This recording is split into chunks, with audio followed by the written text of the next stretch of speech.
Oh man, I just love you, guy. I just love you. Well, if you're not having fun with me, you're weird. You know what I mean?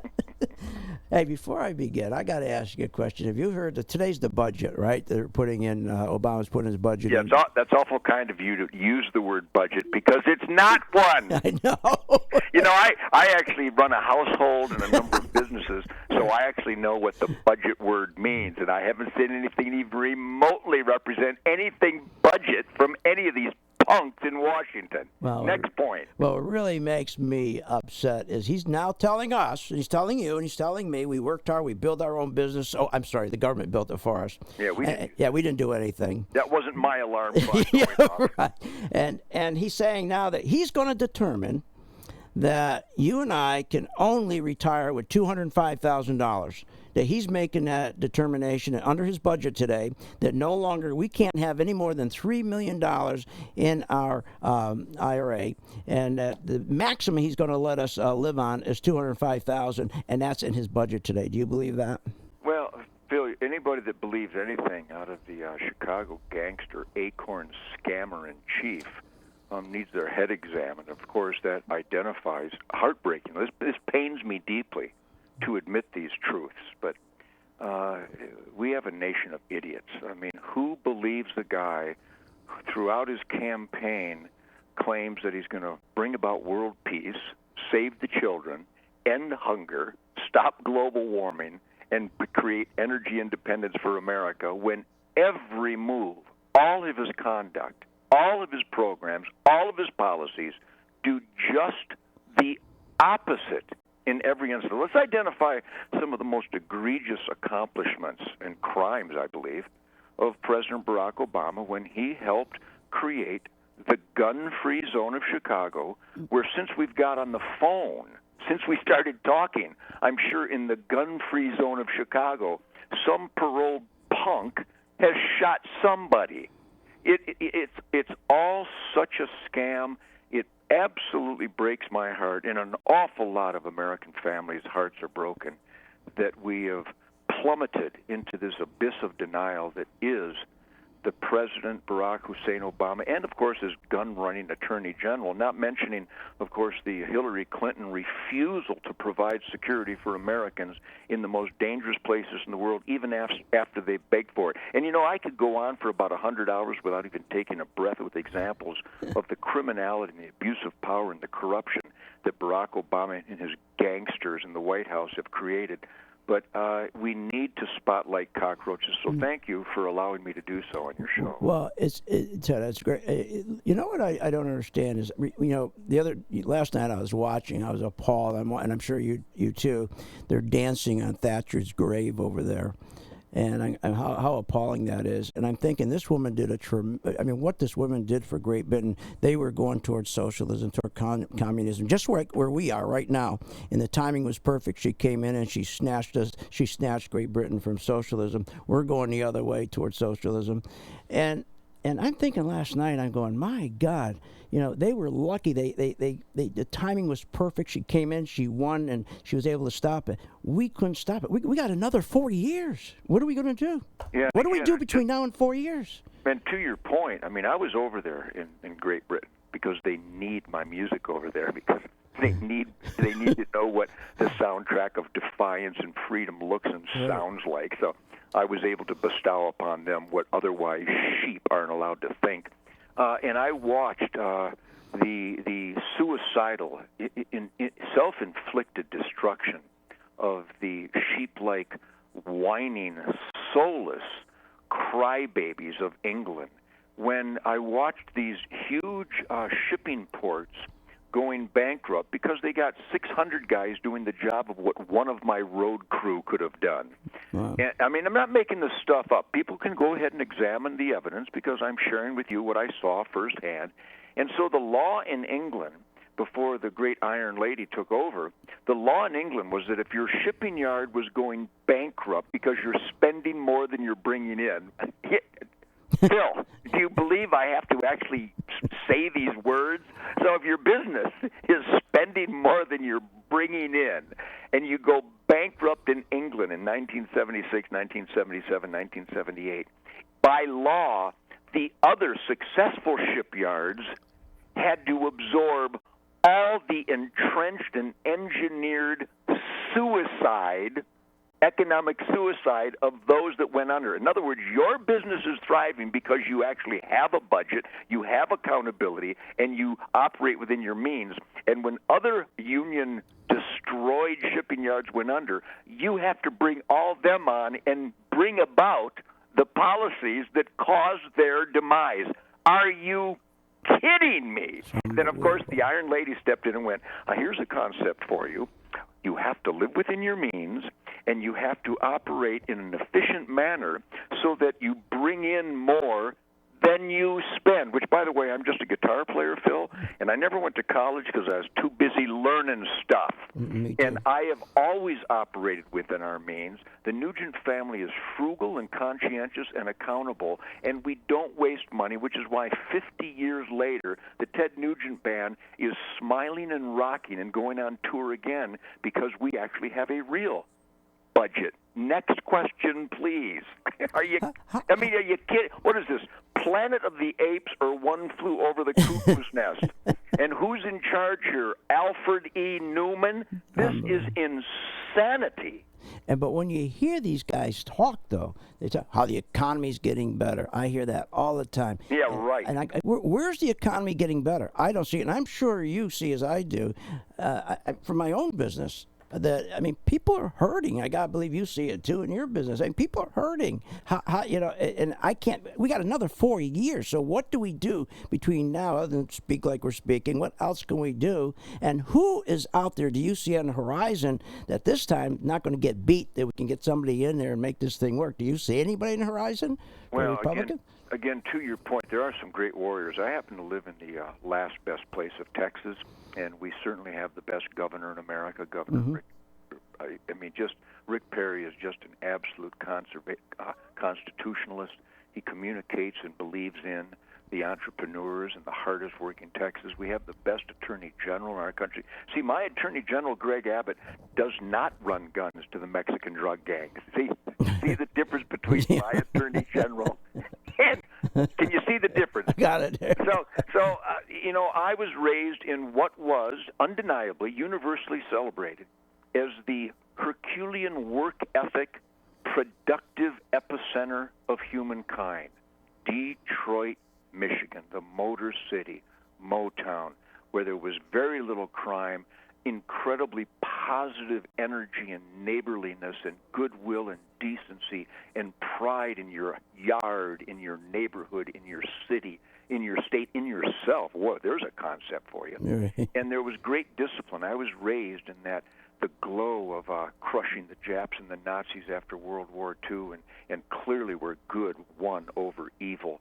And there was great celebration and uniting taking place. So there was earned pride through effort and work ethic and productivity and pursuit of happiness and the entrepreneur will to sacrifice and risk and fall in the arena but get back up and try again. So that was Detroit.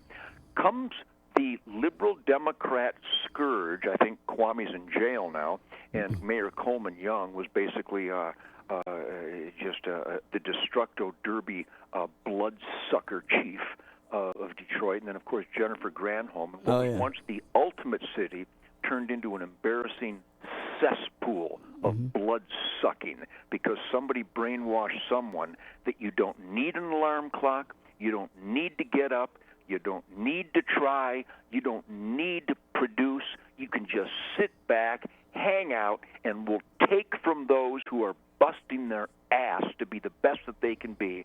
And now the President of the United States is literally following the recipe and the path of Detroit for the entire nation. So, yes, I see some great leaders here in Texas, certainly Ted Cruz and Steve Stockman and Ron Paul to many degrees and John Cornyn to some degrees, and my representative here, Bill Flores. There's some great leadership, and my friend Mike Rogers in Michigan, and the great Scott Walker, governor of Wisconsin, and Marco Rubio, a great man. Yeah, he's great. There are some great leaders out there, but my God, the horror of horror, Phil, is that the Republicans can't out-lie. We can't out-scam the Democrats.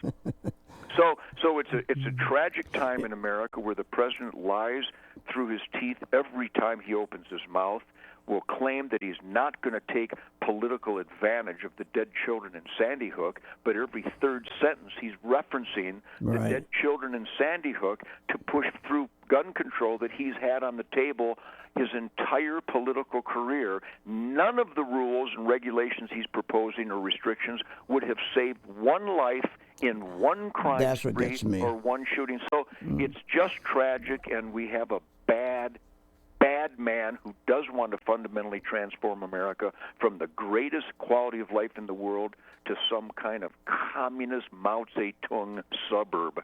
Oh, yeah, absolutely. And the thing is that what really aggravates me, he spending on $180,000 an hour flying around in his jet, and he's trying to tell us what we should do with our guns. Shared sacrifice, Phil. Don't you know we all get to go to Hawaii? We all get to go to Hawaii and come back and forth at $50 million a shot, but we can't get the children a sandwich. Yeah, right. I mean, I hope people, not just that know that this is the painful truth, but I hope people are listening. So let me get this right. So children will die for lack of medical attention while the president and the first lady each take separate jets back and forth to Hawaii at approximately $50 million. And of course, all his green energy programs have blown about $2 trillion, but the children will go hungry. And it costs about $1.9 million for every job. Let me go back to the Republican Party because I know you're really active with that. You know, they're like having, when I listen to them talking, and I'm going, don't lose your way. They're almost saying, gee, maybe we should do what the Democrats, just give everybody stuff. And I'm saying, no, that's you're not going to win that way. You got to stay with your principles. We're not going to sit there and start giving stuff away. I don't think that's the way to go, and I don't even think that should be the question. Do you agree with that? Absolutely. Let's not go down that road. You know, I expect idiocy from the Democrats because they've got it down to a science. Right. I expect scamming. You know, when you got a Nancy, you don't have to read this. You need to sign it, Pelosi. Or a Diane, you don't get to carry a gun, but I do, Feinstein. You've got to be kidding me. That the Republicans have failed miserably to spotlight the cockroaches and the crimes. So Fast and Furious is over. We have not indicted the Attorney General for his proven felonies, and it's old news. Benghazi, we're not demanding to know why the President and the Secretary of State refused numerous requests, emergency requests for security on the anniversary of 9/11. This is done and gone. It's over now. We're not demanding accountability. You know, Phil, I got to tell you, we the sheeple of America who buy into this and look the other way while Eric Holder refuses to press charges for his Black Panther buddies in Philadelphia committing numerous felonies on film. We look the other way. Guess what we deserve? We deserve the scammer in chief. We deserve a president who will go to the Vietnam Memorial Wall and lie that he's showing respect for 58,000 dead American heroes and then go and hang out with the communists that these heroes died fighting. And if people are questioning my words, do your homework. See what Van Jones' affiliation is with the American Communist Party. See where Valerie Jarrett quotes Mao Zedong, the founder of communism, as a guiding light for her advice to the President of the United States, and the guy goes to the Vietnam Memorial Wall where 58,000 Americans died fighting communism, and then he hires, appoints, and hangs out with communists? Are you kidding me? Well, the other thing about the Attorney General that really upset me last week when he came out in Congress and he said, oh, no, we can't prosecute these banksters. What? What do you mean you can't prosecute them? It's tragic. You know, if you examine Blagojevich and Governor Ryan, they're both in prison in Illinois, the ex-governors of Illinois. And then you see Rahm Emanuel, the scam artist from hell, and what Richard Daley Jr. and Sr. did, the corruption, the Al Capone criminality of those regimes. And what do you expect from a state who demanded and implemented a gun control firearms owner identification card, the same as they have in Cuba, by the way. Yeah. In Illinois, they have the same gun laws as Cuba. Oh boy, there's a model of inspiration. Well, I'd be embarrassed. You can't be surprised when Chicago continues to produce these scammers and these criminals, and for America to be so stupid as to vote for this liar, this scammer, twice. We got exactly what we deserve, and we'll go down in history as the dumbest society in the history of humankind that had the greatest quality of life, and we traded it in for a fantasy scam. And could you leave Texas, and let's say you were the governor and you had a horrific record in gun violence and you didn't prosecute, and then could you go around the country, preach to everybody else, knowing back home in Texas you got the worst record? That's what gets me. I go, stay home and take care of your home backyard. Yeah, that's very important. Now, the president's wife, the first lady, just did an emotional speech. I believe it was all scripted. Right. It was all fake. It was a scam about the violence in Chicago. But let's really identify. Do you know that Chicago is the highest murder rate this side of New Orleans, which is a gun-free zone? Chicago is, by all laws and regulations, a gun-free zone. It is the highest murder rate in North America. Once in a while, it's a photo finish between them and the corruption in New Orleans. But so we have these. The guy that shot the president's little cheerleader friend and killed her was let out of a cage for his second felony gun crime, Phil.